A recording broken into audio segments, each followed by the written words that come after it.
Welcome to Lifeword's Day by Day.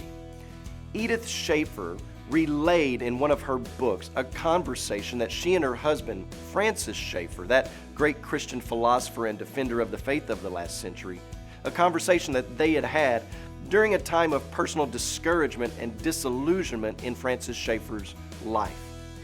He asked his wife, Edith, I wonder what would happen to most churches and Christian work if we awaken tomorrow and everything concerning the reality and the work of the Holy Spirit and everything concerning prayer were removed from the Bible.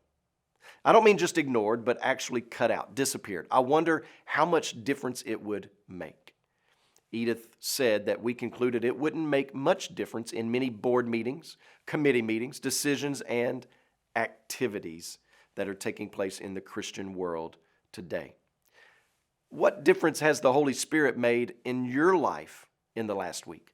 How much effort have you put into communion with Christ and prayer to the Father?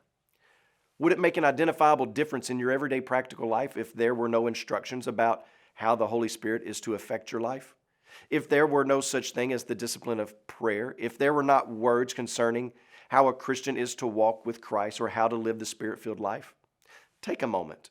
Would it have greatly impacted your life this past week, month, year, if prayer didn't exist or if you didn't know anything about the Holy Spirit?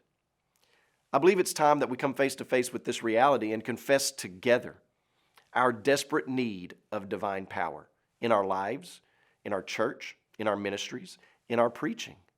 Thankfully, we do find a word concerning that very issue, an apostolic example of a Spirit-filled, gospel-centered life in our text for this week. So I'm going to invite you to come back tomorrow as we start unpacking this from 1 Corinthians. But in the meantime, when you pray, please pray for Joshua Feary and his family, our missionaries in Zambia.